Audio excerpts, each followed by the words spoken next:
Olá, gestores e gestoras de RPPS, membros do comitê, membros do Conselho de Investimentos, Conselho Fiscal. Pessoal, estamos aqui gravando mais esse vídeo porque agora, no final de novembro de 2018, no dia 27, o Conselho Monetário Nacional soltou a resolução 4695/18, que altera a resolução 3922 de 2010, que é aquela que regula todos os investimentos dos RPPS.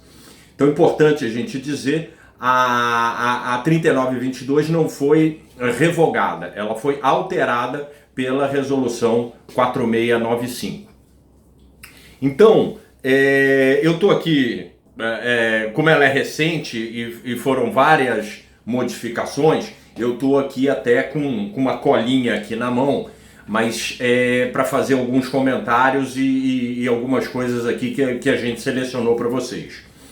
Eu vou falar em linhas gerais, não vou entrar muito na questão numérica, senão não fica produtivo esse vídeo. A gente tem um material com mais números, que a gente pode disponibilizar para vocês também. Tiveram outros economistas e outras consultorias aí também. A própria ABPEM também publicou no seu site, as outras associações estaduais, a ANEPREM também, nacional, aqui do Rio de Janeiro, de São Paulo, Paraná, todo mundo divulgou aí ela na íntegra, e fica como um dever de casa todos vocês darem uma olhada e se inteirarem um pouquinho mais aí dos números que ela alterou. A modificação numérica é simples, mas eu vou explicar aqui ao longo que tem várias combinações possíveis. Primeira coisa que a gente tem que destacar nessa resolução é que ela está em linha com aquela filosofia da 4604, que foi editada praticamente um ano atrás, em outubro de 2017, que traz diversas proteções e diversas travas, trouxe diversas travas para alguns investimentos dos RPPS. Então ela está com a mesma filosofia de proteger os recursos. Isso também porque recentemente continuou, depois da resolução 4604 de outubro de 2017, ainda foram verificadas diversas operações com prejuízo de RPPS, com resultados bastante negativos, intervenção da autoridade monetária, Banco Central, no mercado, em algumas instituições financeiras. Então isso trouxe um alerta, porque de uns anos para cá, todas as operações com indício de fraude, com prisão de pessoas, suspeita de prejuízos em RPPS, tiveram fundos de investimentos em instituições financeiras, e os recursos eram preponderantemente dos RPPS. Então o próprio Banco Central procurou a Secretaria de Previdência e falou: olha, eu tenho que cuidar aqui do mercado financeiro, do bom funcionamento do mercado financeiro, e, poxa, a maioria dos problemas que eu estou tendo são com regulados aí de vocês.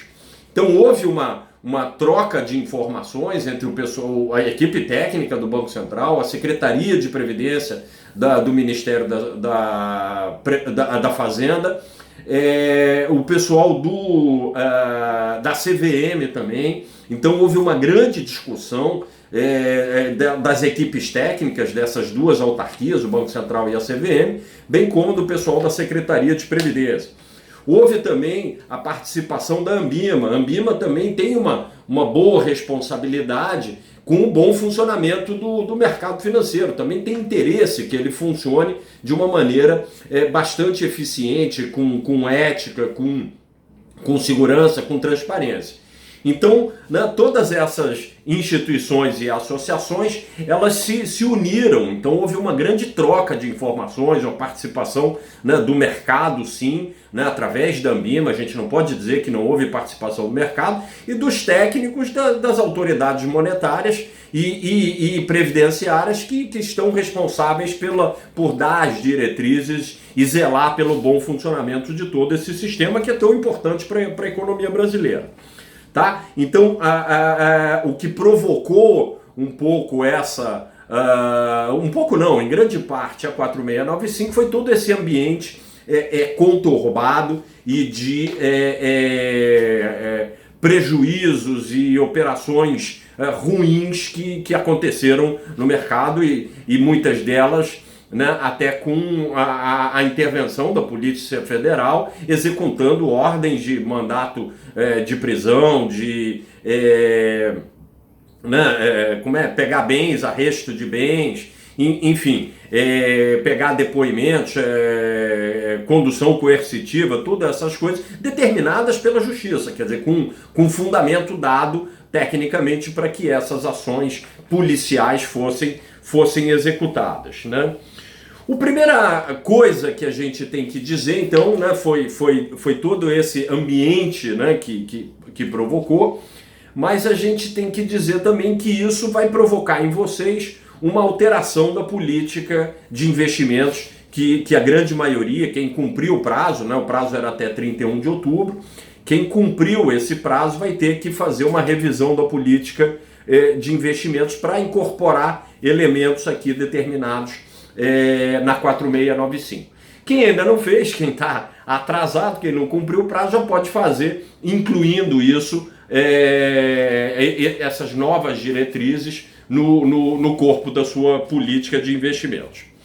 Nós destacamos pela leitura de todo o texto da 4695, identificamos aí 4 pilares, né, 4 linhas de identificação de assuntos que a gente tem dentro dela. Então a gente vai falar aqui desses 4.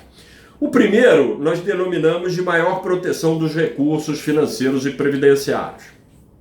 Isso está basicamente definido no artigo 15 da 3922, agora modificado, né? Ele diz o seguinte, que os RPPS só podem aplicar recursos naquelas instituições financeiras que estão obrigadas, essa palavra é super importante, eu vou explicar já por quê, que estão obrigadas pelo Banco Central a constituírem comitês de auditoria e comitês de risco dentro das suas estruturas. Então, o Banco Central, como autarquia e órgão regulador do funcionamento das instituições financeiras atuantes no mercado financeiro, ele obriga a que algumas instituições tenham esses comitês dentro das suas estruturas, exatamente para trazer mais proteção para os investidores e proteção para o sistema como um todo. Então, só essas instituições, e hoje elas são em número de 45, né, que estão obrigadas ao Banco Central, pelo Banco Central, a terem esse comitê, é que podem receber recursos dos RPPS, aonde elas figurem como administrador ou como gestor do fundo. Tem um ou aí também importante. Então, uma dessas 45 instituições financeiras tem que ser o administrador ou o gestor do fundo de investimentos, onde vocês podem colocar os seus recursos daqui para frente. Tá legal? Então vocês vão ter que observar isso de maneira complementar à portaria 4695. A Secretaria de Previdência também soltou uma orientação com a relação dessas 45 instituições. Então estão todas lá para que vocês possam checar, e se não tiver, vocês vão ter que sacar os recursos, né, se elas não forem o administrador ou o gestor dos fundos que vocês investem atualmente. Tem um prazo para fazer isso de 180 dias, né, mas também estão ressalvadas aqueles fundos que estão fechados para resgate, aqueles que têm prazo de cotização ou aqueles que têm um prazo determinado para se encerrar, é óbvio que, né, isso vai ser respeitado, não vai se constituir uma irregularidade pela impossibilidade de enquadramento, e então essas aplicações podem ser mantidas até os seus vencimentos. Tá legal? Outra coisa também que ficou determinada com relação a tentar dar essa proteção aos recursos é que as instituições financeiras que receberem recursos dos RPPS podem ter, no máximo, 50% dos seus recursos sobre gestão e administração oriundos de RPPS. Então isso acaba, né, com a possibilidade de instituições menores que estavam sendo criadas ou estavam se especializando em só ter recursos de RPPS. Isso agora não é permitido. O limite máximo de recursos no RPPS, de RPPS, num administrador de carteira, administrador ou gestor de carteira, é no máximo 50%. Né? Essas instituições, elas continuam sendo obrigadas a ter o credenciamento feito pelos responsáveis pela gestão dos recursos, né? Esse credenciamento está em linha, né? É mantido o que estava determinado na portaria 519, que é a que estabeleceu esse limite dos essas regras do credenciamento. Tá? Acho que desse primeiro pilar é isso. Sim, e essas instituições também, além de terem essa obrigação do Banco Central, então não adianta elas criarem autonomamente comitês internos, né, de risco e de auditoria, se elas não são aquelas obrigadas pelo Banco Central. Então elas não conseguem se enquadrar fazendo autonomamente isso. O segundo pilar que a gente listou, a gente chamou de ações de gestão e controle sobre responsabilidade dos RPPS.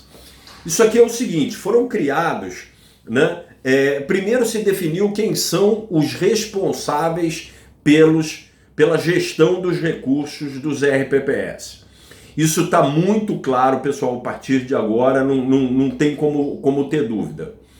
São os gestores, os membros do comitê, os membros do conselho, seja ele denominado conselho previdenciário ou conselho administrativo, e os membros do comitê fiscal. Todas essas pessoas, quando a legislação falar em os responsáveis pela gestão, são todos esses servidores e servidoras que ocupam esses cargos, que estão responsabilizados por tudo isso. Né? Houve nesse pilar, nessa linha que a gente chama, uma valorização e um direcionamento para o que já estabelece o programa Progestão, né? Que ele basicamente é um programa que determina regras, procedimentos e controles internos. Vou repetir: regras, procedimentos e controles internos. A partir desse momento, né, já está valendo, os RPPS têm que passar a ter isso muito claro, porque isso vai passar a ser alvo de fiscalização. Né? Quais são as regras, quais são os procedimentos e quais são os controles internos voltados para os investimentos. Tá legal? Nós vamos detalhar isso aí ao longo do tempo e vamos ter que ler isso. Só para a gente ter uma ideia, né, eu vou ler para vocês aqui que logo no parágrafo 1º do artigo 1º, no inciso 5º, há uma redação bem indicativa, né, da mudança, do tom, da filosofia que está sendo dada para essa exigência de controles internos e acompanhamento que vocês têm que fazer do investimento. A redação antiga dizia assim, desse inciso 5º do parágrafo 1º do artigo 1º.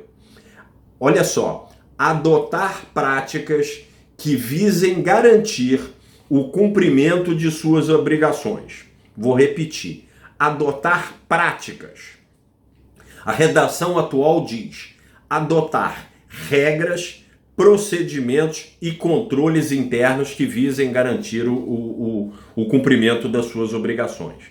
Né? Então, de adotar práticas, passou a adotar regras, procedimentos e controles internos. Tá legal? Então, isso está em toda o texto da nova resolução. Regras, procedimentos e controles internos. No tocante à política de investimentos também, né, ele fala, e nas suas revisões, então já nessa revisão que nós mencionamos agora, que vocês vão ter que fazer para se adequar a 4695, você já tem que ter a utilização de metodologias e critérios e controles para o preço e os custos dos ativos investidos. E aí um grande exemplo é comparação, controle, acompanhamento da taxa de administração, por exemplo, dos fundos que você vai investir. Análise prévia dos riscos e análise, acompanhamento dos retornos esperados dos investimentos. Tá legal? Então tá bem claro isso, que mais controles vão ter que ser feitos para o monitoramento e o acompanhamento dos investimentos. Ficou definido também que vocês vão ter que fazer, na política de investimentos, um plano de contingência. Ou seja, com medidas a serem adotadas no exercício seguinte, caso agora em 2019, né? Então agora no final de 2018, vocês aprovaram a política de 2019. Se ao longo de 2019, né, os preços e os custos... se houver algum descumprimento de limite de parâmetros da resolução ou de alguma norma geral que orienta os RPPS, excesso de exposição a risco ou potenciais perdas de recursos, vocês vão ter que definir para 2020 um plano de contingências a ser executado. Quer dizer, vai ter que ser feito nessa revisão um plano de contingência caso ao longo de 2019 aconteça casos de descumprimento de limite, excesso de exposição a risco ou potenciais perdas, para que vocês revertam isso em 2020. Mas esse plano de contingência já vai ter que estar incorporado na política de investimentos agora. Né? Quanto às contratações de serviço, no caso dos fundos de investimentos, além dos prestadores normais, como administrador, gestor, custodiante, vocês também costumam comprar outros serviços, né, como de consultoria de investimentos, de atuária, de contabilidade, serviços jurídicos. Né? Então esses também vocês vão ter que ter regras, procedimentos e controle de como é que eles estão seguindo em relação aos contratos que vocês tiverem que firmado. Veja bem, não quer dizer que a partir de agora tem que fazer licitação para investimentos, não é isso, né? Mas vão ter que ter mais regras, monitoramento e controle dos investimentos feitos, é isso que está dito. É óbvio que para contratação de consultoria, atuário, contador, vai ter que ter licitação e aí gera um contrato e vocês vão ter que ter também monitoramento desses contratos.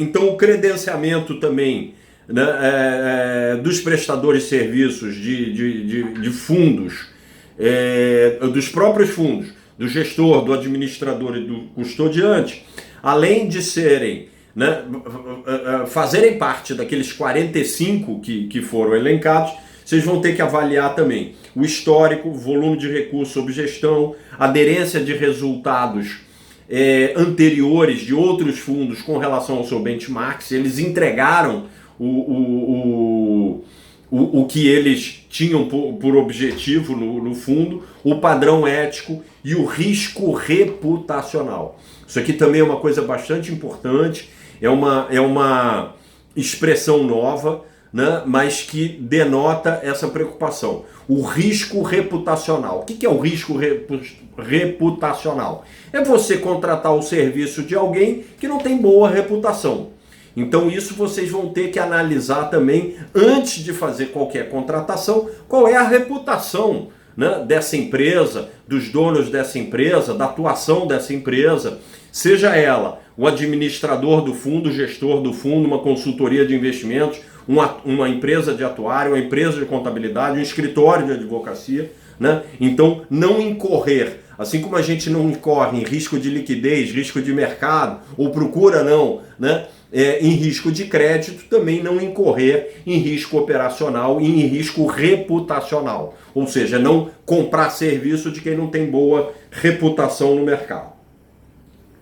E a última coisa que a gente destaca nisso aqui, nesse segundo pilar, é que vocês vão poder estabelecer alçadas. Ou seja, é uma coisa muito legal, eu acho, né? Alçadas, ou seja, pode-se determinar que o diretor financeiro, até um determinado volume de recursos, ele pode fazer realocações da carteira sem precisar passar pelo comitê de investimentos, por exemplo.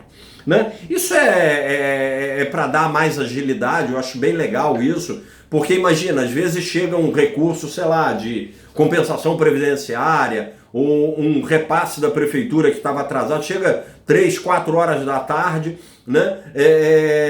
Cai lá algum volume, pô, o diretor vê aquilo, ele tem alçada, ele aplica aquele recurso, não precisa esperar juntar o comitê ou fazer alguma coisa, ele tem uma alçada legal, dá agilidade para a gestão, isso é muito bom, a gente acha isso muito bom. O terceiro pilar que a gente quer colocar para vocês é o pilar aí dos investimentos, né? Agora vocês têm 3 segmentos em que vocês podem aplicar os recursos de vocês. Segmento de renda fixa, o segmento de renda variável e investimentos estruturados, e o segmento de investimentos no exterior, né? Esse é um novo segmento que vocês podem investir. Ele ganhou um artigo exclusivamente para ele, o artigo 9A da resolução 3922 agora, né? Então é um segmento novo, nós vamos falar na sequência. O segmento de renda variável e investimentos estruturados, ele tem uma novidade também. Ele é composto dos fundos multimercados, dos fundos de investimentos em participações e do fundo de investimentos em mercado de acesso. Fundo de ações de mercado de acesso, desculpe. É um fundo de renda variável, é uma novidade, né? O que é o mercado de acesso? É um segmento especial de negociação de ações na Bolsa de Valores, na B3, chamado Bovespa+. Ele está engatinhando ainda, mas está passando por alguns aperfeiçoamentos operacionais e visando a sua expansão, mas